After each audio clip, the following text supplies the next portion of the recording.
अगाडि हामीले पढ्दाखेरि प्रिपरेसन अफ अल्केन्समा हामीले KOS बाट प्रिपेयर गर्ने अर्थात् डिहाइड्रो हेलोजिनेसन कुनै अल्काइल हेलाइड दिएको छ जस्तै CH3CH2CHCl यसरी दिएको छ भने यसबाट हामीले अल्किन चाहिँ अब्टेन गर्न सकेको हुन्छौँ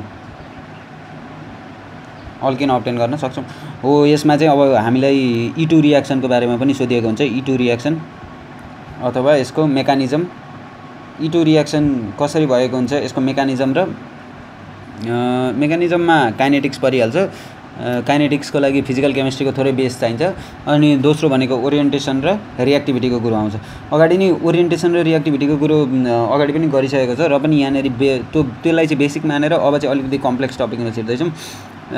E2 रियाक्सन भन्ने बित्तिकै अब इलिमिनेसन बाइ मोलिकुलर रियाक्सन भनेर बुझिहालिन्छ हैन। अब जसमा चाहिँ rate of the reaction is directly proportional to alkyl halide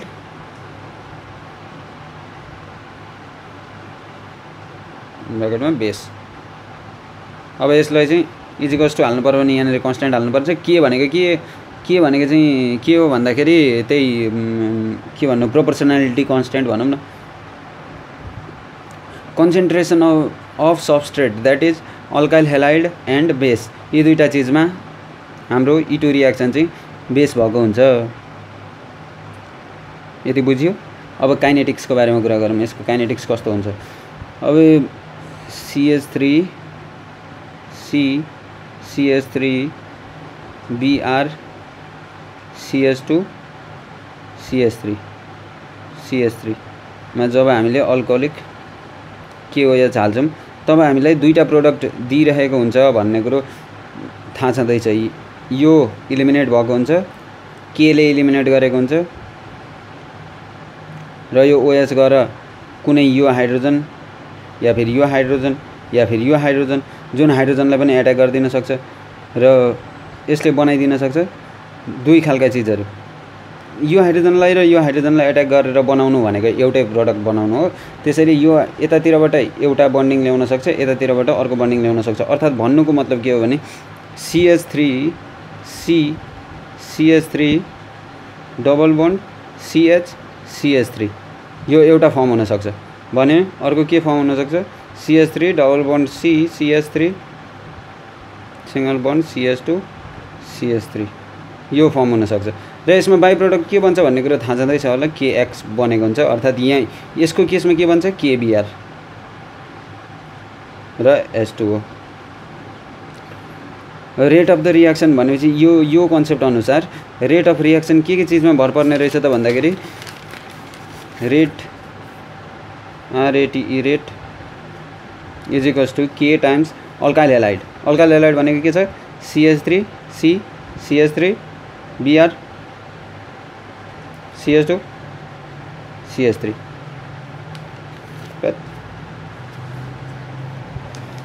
times base भनेको हामीसँग के छ OH minus where K is proportionality constant. Rate भन्ने कुरो यतिमा भर पर्छ। काइनेटिक्समा यसको कुरो भयो है। अब अझै हामी मेकानिजममा डिप जाँदाखेरि मेकानिजममा हामीले के पाउँछौँ भने अलरेडी पनि पढिसकेको हो र पनि सिंगल बन्ड H हुन्छ यहाँनेरि C हुन्छ यहाँनेरि एउटा X हुन्छ। यो X जता पनि हुन सक्छ यता पनि हुन सक्छ यता पनि हुन सक्छ है त्यो फरक पर्दैन। प्लस OH माइनस छ भने यो OH को जुन यो माइनस छ यो चाहिँ गएर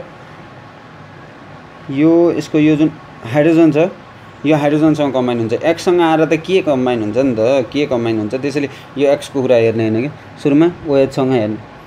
OH सँग हेर्दाखेरि यो स्लोमा हुन्छ यो reaction this reaction is slow. के भन्छ CH डट OH C। अब यहाँ पार्शियल थोरै बन्डिङहरु बन्न थालिसक्यो यसले लुज गर्न थालेपछि CX माइनस भयो। अब यसबाट चाहिँ फास्टमा जान्छ यो चाहिँ फास्ट हुन्छ। SN2 जस्तै E2 पनि 1 स्टेपमै देखाउन मिल्छ। त्यसैले गर्दाखेरि यहाँनेरि यो पछाडि अर्को प्रोडक्ट त्यसपछि त्यो गरेर मैले लेखिनँ, 1 स्टेपमै देखाउन मिल्छ। सी भयो, यस्तो भयो, त्यसपछि यसको पनि यस्तो देखाइदिउँ। 1 2 3 4 1 2 3 4 ठिक छ। Plus H2O plus X minus हो, यसरी चाहिँ E2 रिएक्सन टेक्स प्लेस।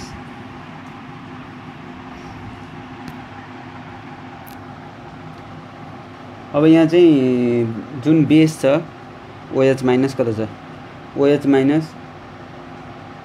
यसले चाहिँ अब यो बीटा हाइड्रोजनलाई गएर उ गरेको हुन्छ, हटाइदिएको हुन्छ क्या वाटर बनाएर। So here base abstracts beta hydrogen due to which a transition state is obtained. In transition state there is a partial double bond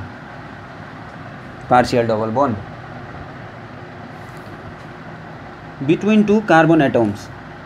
At the time the bond between C and X is partially broken.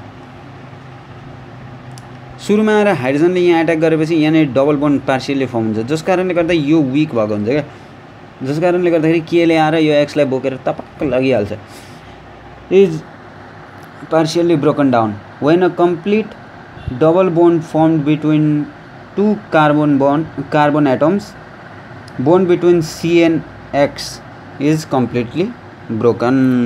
जब यो bond चाहिँ पूर्ण रूपमा बनिसक्छ तब C र एक्सको बिचको bonding पनि टुट्दछ र यसरी चाहिँ यो रिएक्सन प्रोसिड हुँदछ भनेर यो चाहिँ मेकानिजममा मैले यति कुरो चाहिँ बुझेको छु।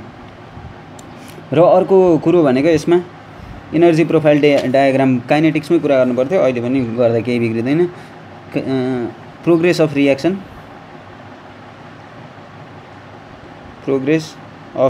रिएक्सन कसरी भयो भन्ने कुरो। अब अर्को DE, यहाँ रिएक्टेन्ट छ, प्रोडक्ट यहाँ बन्छ है।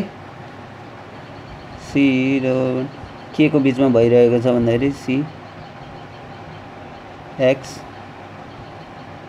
यहाँ H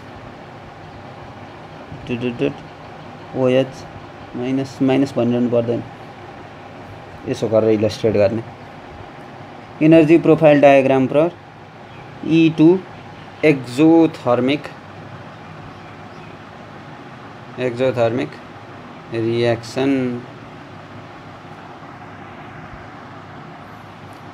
यसरी चाहिँ मेकानिजम हाम्रो खत्म हुन्छ।